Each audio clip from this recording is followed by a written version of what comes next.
Oh man, you fucked it up. We got to start from the beginning. No, I'm just kidding.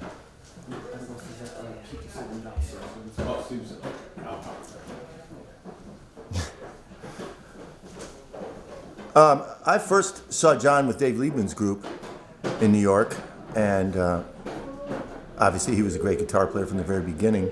And I've always enjoyed his music, all the different kinds of music that he'd go into and everything, and that's kind of the thing that I'm into. So it was sort of really cool to follow what he was doing and be interested in seeing what he comes out with.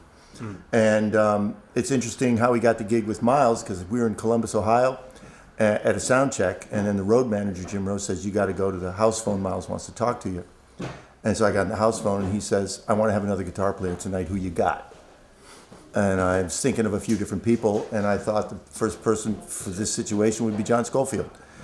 And I said, when do you want him here? And he says, today. And I said, today.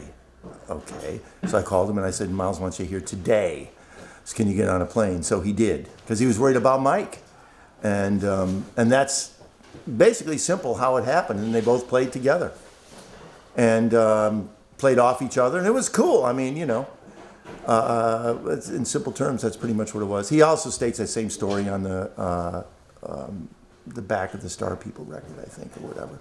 But so I was happy that was the person, you know, because I thought to myself at that moment, wow, you could change somebody's life at this exact moment who you get. But you got to think not of favors, you think who you think is the right person for that job, you know. But you never know what anybody's going to think, you know. I don't know what Miles is looking for, really. You have an idea, but nobody knows what anybody really likes.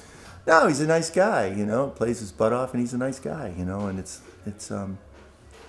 you know, he's gone from genre to genre, jam band, jazz, whatever. But, you know, it's funny with all the different kinds of music, whether it's saxophone or guitar or whatever, you're always playing your instrument regardless of what music is being played behind you. You know, you could play the same kind of solo on any kind of music. You know, it's all inflection.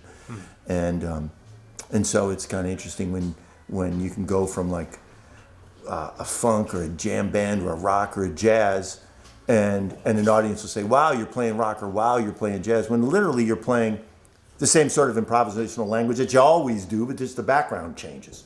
You know what I mean? And that's what's really fun as a jazz musician, because you can go from one genre to the next, and I think John has done that seamlessly. I think Mike Stern's done that seamlessly, and those guys, but they have a high command of their instrument. You know what I mean? You have to have a serious command of your instrument to be able to do that and make it seem effortless.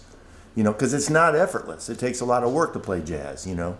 And those guys in particular are two of my favorite guitar players, and they do it, make it look easy, you know. It's not that easy.